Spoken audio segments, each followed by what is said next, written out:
손자병법, 마음의 전쟁에서 승리하는 법. 60대를 위한 내면의 지혜 이야기. 안녕하십니까? 오늘도 이렇게 귀한 시간을 함께 나눌 수 있게 되어 참으로 감사합니다. 화면 앞에 계신 여러분, 혹시 요즘 마음이 편안하신지요?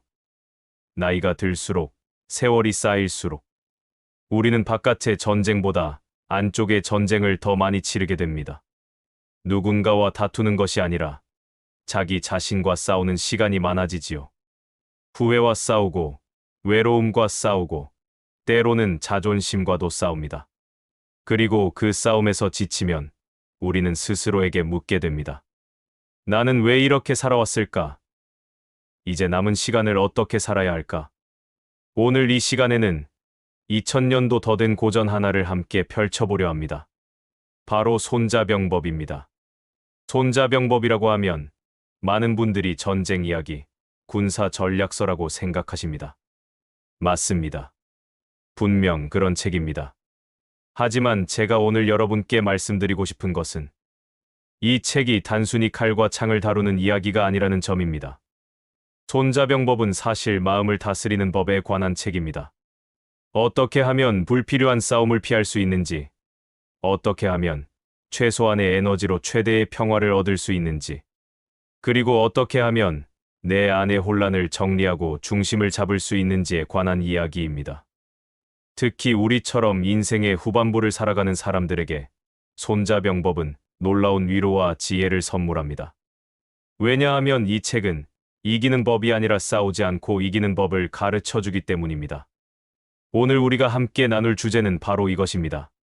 내 마음의 에너지를 어디에 쏟을 것인가? 허실이라는 말 들어보셨을 겁니다. 비어있음과 차있음, 약함과 강함. 손자는 이 허와 실의 원리를 통해 세상의 모든 전쟁이 사실은 에너지의 흐름을 다루는 것임을 이야기했습니다. 그리고 그것은 오늘날 우리 삶에도 그대로 적용됩니다. 오늘 이 시간 여러분과 함께 천천히, 깊이, 그리고 따뜻하게 그 이야기를 풀어가겠습니다. 편안한 마음으로 들어주십시오. 손자병법 허실편에는 이런 문장이 나옵니다. 고아형 인자실, 이인형하자어. 직역하면 이렇습니다. 내가 상대를 형태짓게 만들면 그는 실하게 되고 상대가 나를 형태짓게 만들면 나는 허하게 된다. 조금 어렵지요? 쉽게 풀어보겠습니다. 이 문장이 말하는 것은 누가 주도권을 쥐느냐의 문제입니다. 내가 상대방을 움직이게 만들면 상대방은 에너지를 소비하게 되고 나는 여유를 가지게 됩니다. 반대로 상대방이 나를 움직이게 만들면 내가 에너지를 소비하고 상대방은 여유를 가지게 됩니다. 이것은 전쟁터에서만 통하는 원리가 아닙니다.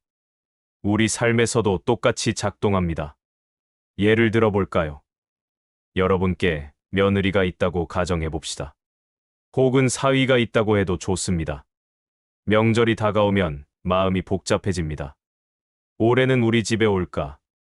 작년에 저쪽 집에 갔으니까 이번엔 우리 차례 아닌가? 이런 생각을 하다 보면 자꾸만 상대방의 반응이 신경 쓰입니다.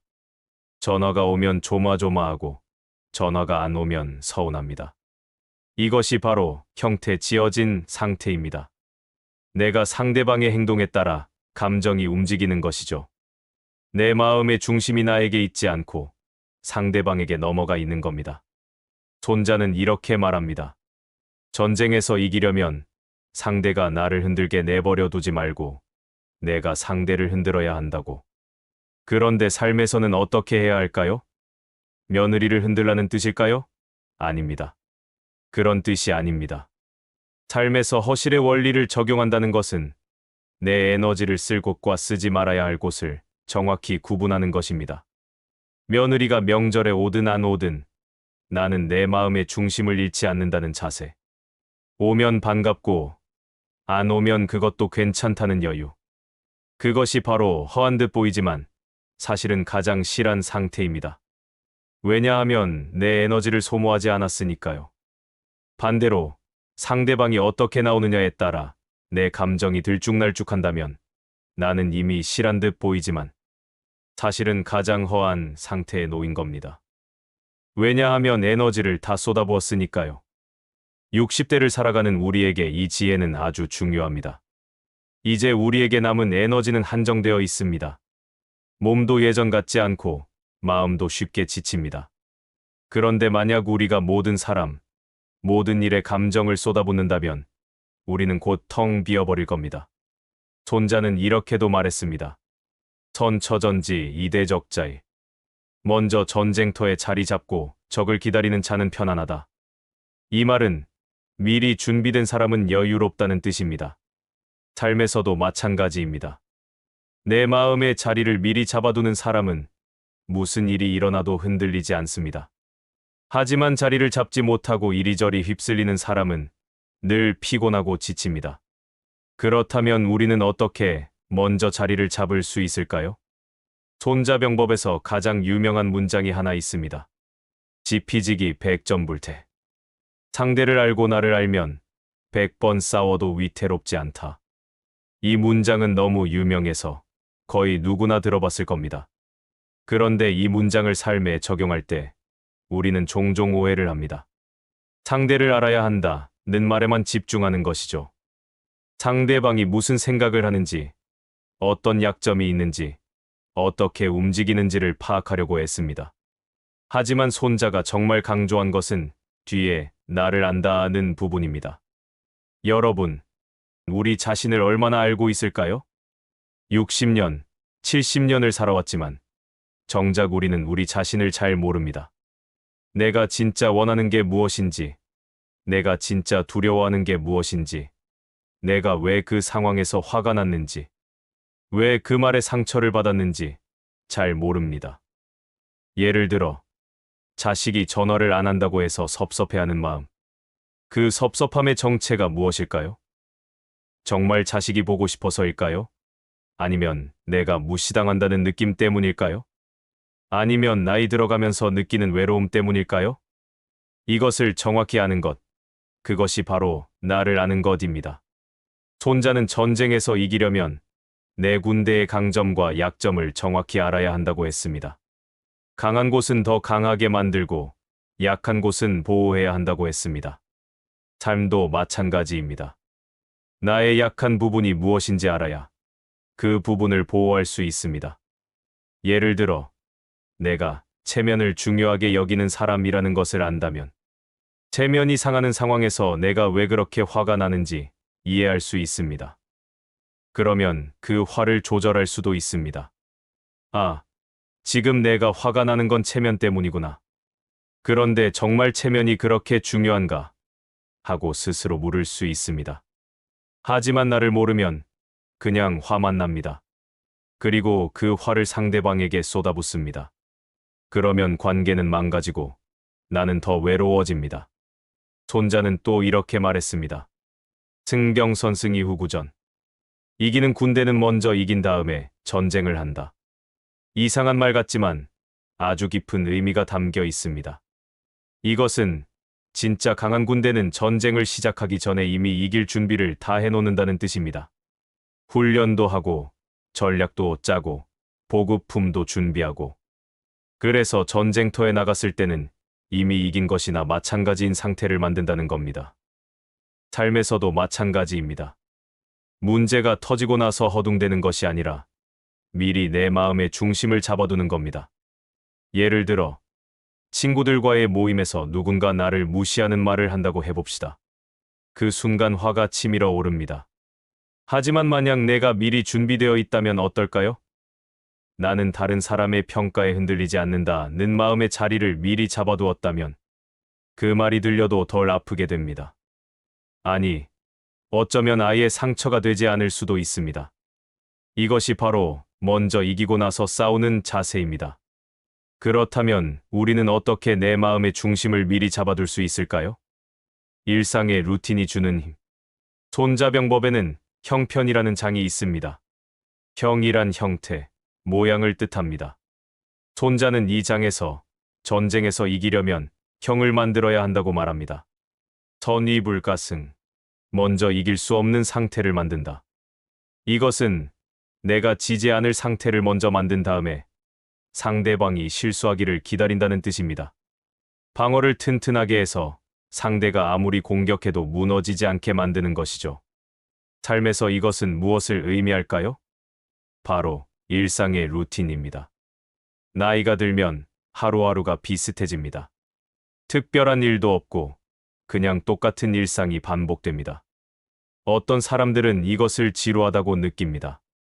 하지만 손자의 지혜로 보면 이 반복되는 일상이야말로 우리를 지켜주는 가장 강력한 방어막입니다.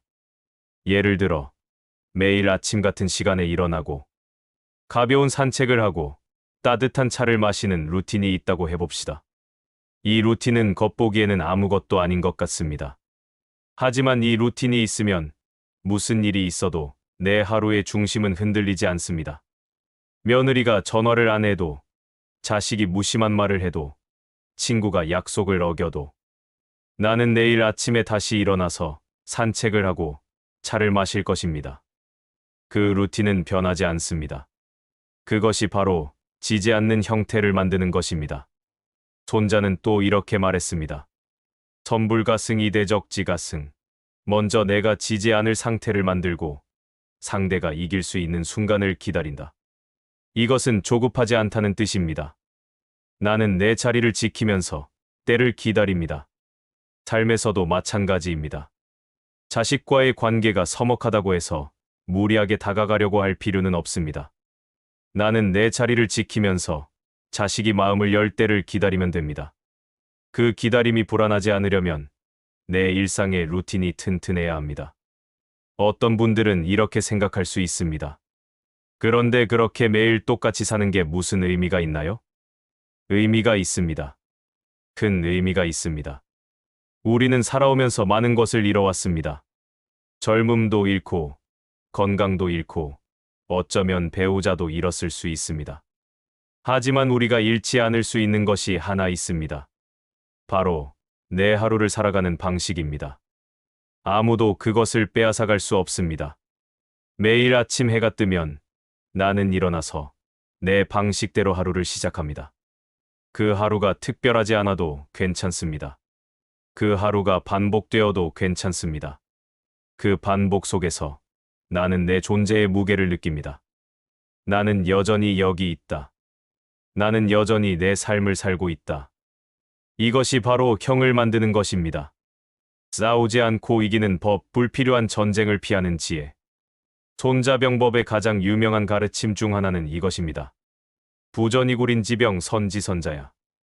싸우지 않고 적을 굴복시키는 것이 최선 중의 최선이다. 이 문장은 아주 중요합니다. 왜냐하면 많은 사람들이 이기는 것만 생각하지 싸우지 않는 것은 생각하지 않기 때문입니다.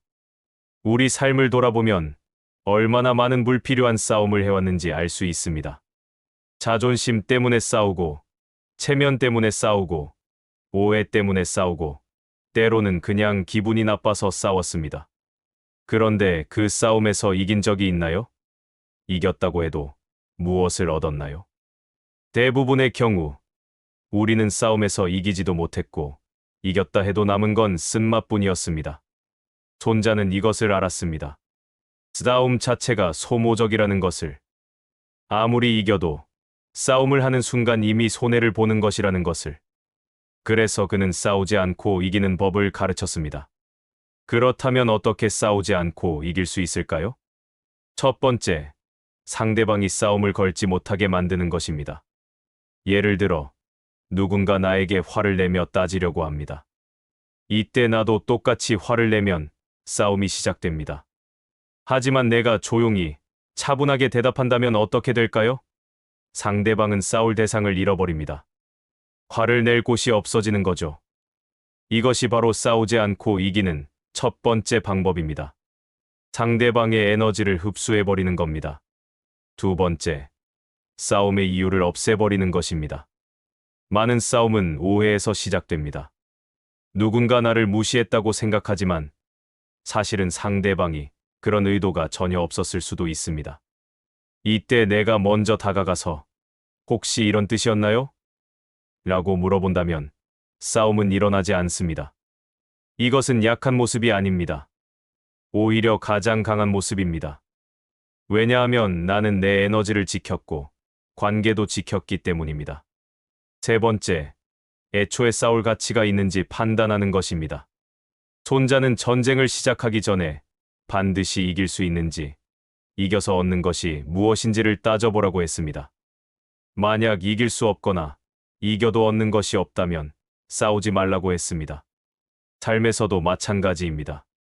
누군가와 말다툼을 하기 전에 스스로에게 물어봐야 합니다. 이 싸움에서 내가 얻을 것이 있는가? 이 사람과의 관계가 정말 중요한가? 아니면 그냥 내 자존심 때문인가? 대부분의 경우 답은 그냥 넘어가는 게 낫다입니다. 이것은 비겁한 것이 아닙니다. 지혜로운 것입니다. 60대를 살아가는 우리에게 이 지혜는 정말 소중합니다. 왜냐하면 이제 우리는 싸울 시간이 없기 때문입니다. 우리에게 남은 시간은 평화롭게, 고요하게 내 마음을 돌보는 데 써야 합니다. 물의 철학 유연함이 주는 힘. 손자병법에는 물에 관한 아름다운 비유가 나옵니다. 병무상세 수무상형. 전쟁에는 일정한 형세가 없고 물에는 일정한 형태가 없다. 물은 그릇에 따라 모양이 바뀝니다. 네모난 그릇에 담으면 네모가 되고 둥근 그릇에 담으면 둥글게 됩니다. 하지만 물의 본질은 변하지 않습니다. 손자는 이것을 전쟁의 원리로 설명했지만 이것은 삶의 원리이기도 합니다. 우리는 살아오면서 너무 많은 것에 집착해왔습니다. 이렇게 해야 한다. 저렇게 하면 안 된다. 내가 옳다. 상대방이 틀렸다. 이런 생각들이 우리를 딱딱하게 만들었습니다. 하지만 나이가 들수록 우리는 물처럼 유연해져야 합니다. 예를 들어, 자식이 내 기대와 다르게 살아간다고 해봅시다. 예전에는 화가 났을 겁니다. 왜 내 말을 안 듣냐? 내가 이렇게 키웠는데. 하지만 이제는 조금 다르게 생각할 수 있습니다. 저 아이는 저 아이의 삶을 살아가는 거구나.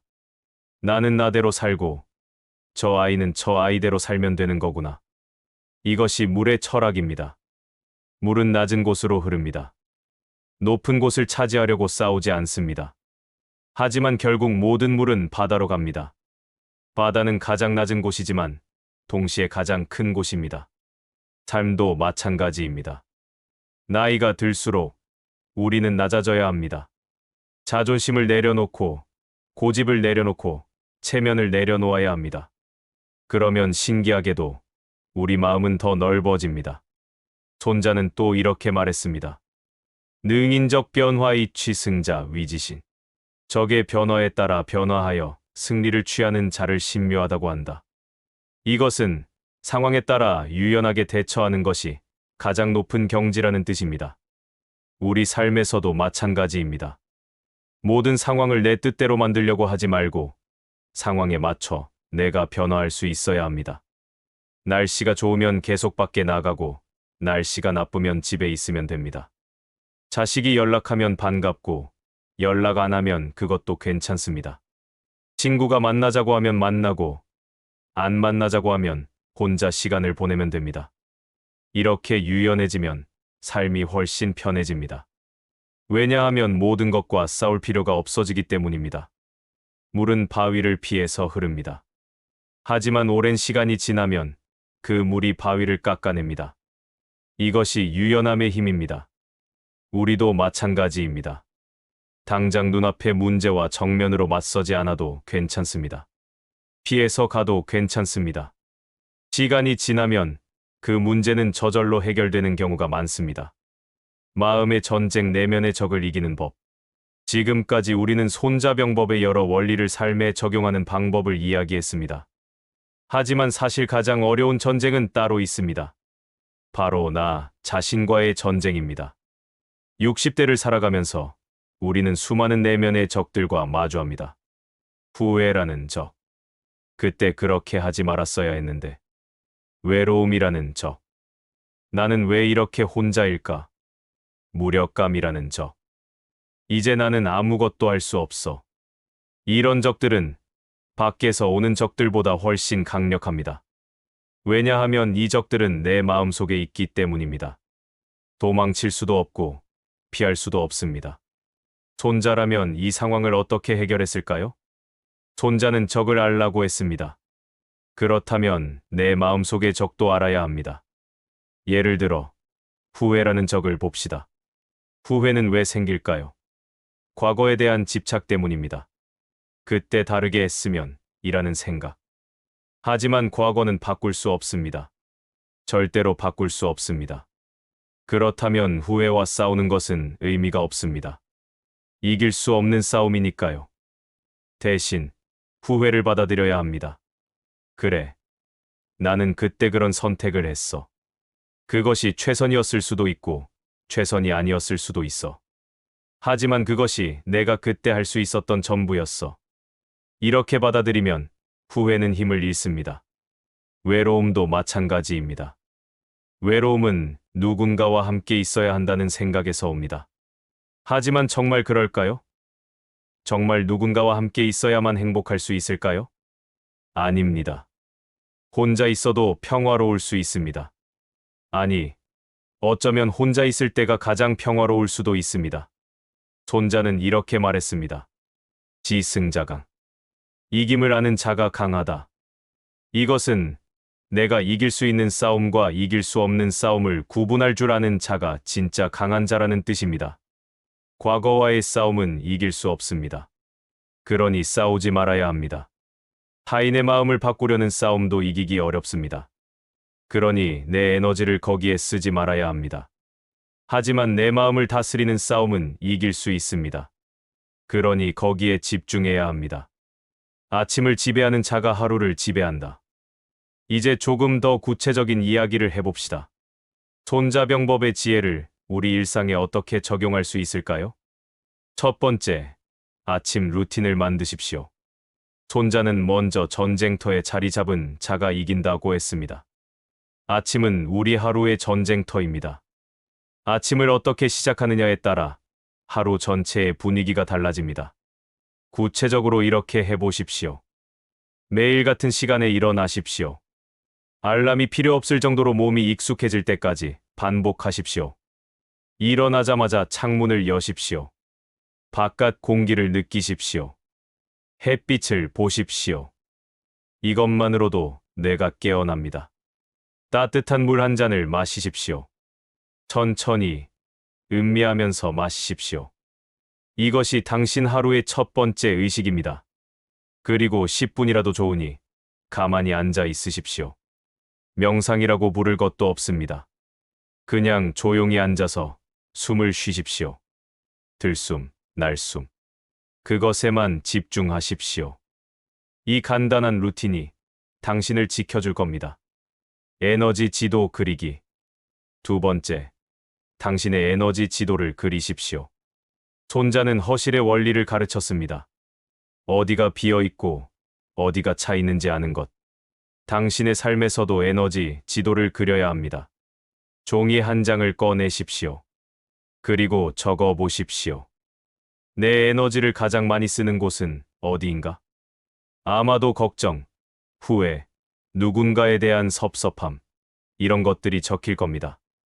그리고 물어보십시오. 이것이 정말 내 에너지를 쓸 가치가 있는 곳인가? 대부분은 아니오일 겁니다. 그렇다면 이제 결정하십시오. 나는 여기에 더 이상 에너지를 쓰지 않겠다. 예를 들어, 며느리가 명절에 오지 않는다고 해서 서운해하는데 에너지를 쓴다면 이제 그만 쓰겠다고 결정하십시오. 대신 그 에너지를 다른 곳에 쓰십시오. 책을 읽거나 산책을 하거나 좋아하는 음악을 듣는 데 쓰십시오. 이것이 바로 허실의 원리를 실천하는 것입니다. 한 사람과 깊은 대화 나누기. 세 번째, 일주일에 한 번 누군가와 깊은 대화를 나누십시오. 손자는 지피지기를 강조했습니다. 상대를 알고 나를 알라고. 하지만 현대인은 서로를 잘 모릅니다. 가족끼리도 모릅니다.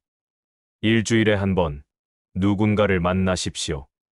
자식이어도 좋고 친구여도 좋고 배우자여도 좋습니다. 그리고 깊은 대화를 나누십시오. 깊은 대화란 무엇일까요? 날씨 이야기, 건강 이야기가 아닙니다. 마음 이야기입니다. 요즘 내 마음이 어떠니? 나는 요즘 이런 생각을 하고 있어. 이런 대화입니다. 처음에는 어색할 겁니다. 하지만 계속하다 보면 관계가 깊어집니다. 그리고 그 관계가 당신을 지탱해 줄 겁니다. 싸우지 않는 연습.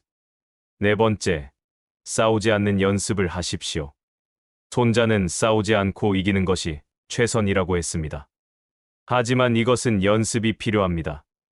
다음번에 누군가 당신을 화나게 하는 말을 하거든 바로 반응하지 마십시오. 3초만 기다리십시오. 그리고 숨을 한 번 깊이 쉬십시오.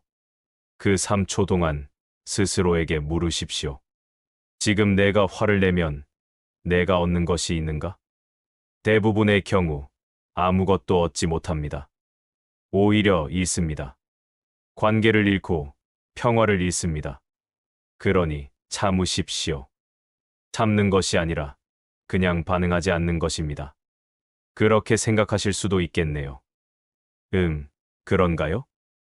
이 정도의 대답만으로도 충분합니다. 싸움은 일어나지 않습니다.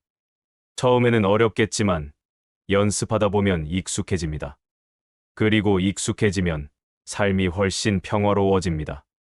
작은 승리 쌓기. 5번째, 작은 승리를 쌓으십시오. 손자는 전쟁에서 큰 승리보다 확실한 승리를 중요하게 여겼습니다. 삶도 마찬가지입니다. 큰 목표를 세우지 마십시오. 올해는 건강해지겠어. 올해는 행복해지겠어. 이런 목표는 너무 큽니다. 대신 작은 목표를 세우십시오. 오늘은 10분 걷기. 오늘은 과일 하나 먹기. 오늘은 자식에게 먼저 연락하기. 이런 작은 목표를 달성하면 성취감이 생깁니다. 그 성취감이 쌓이면 자신감이 생깁니다. 그 자신감이 쌓이면 삶이 달라집니다. 손자는 이렇게 말했습니다. 승자지전미냐 야기수정로. 승리하는 자가 전쟁을 하는 것은 마치 쌓인 물이 골짜기로 쏟아지는 것과 같다. 이것은 작은 것들이 쌓이고 쌓이면 결국 큰 힘이 된다는 뜻입니다. 당신의 작은 승리도 마찬가지입니다. 하루하루 작은 것들을 이뤄가다 보면 어느새 당신은 큰 변화를 이룬 자신을 발견하게 될 겁니다. 손자병법이 우리에게 남긴 진짜 선물. 여러분, 오늘 우리는 긴 여정을 함께 걸어왔습니다. 손자병법이라는 2000년 된 고전을 우리의 삶과 마음에 적용해보는 시간이었습니다. 손자병법은 전쟁의 책이지만 동시에 평화의 책입니다.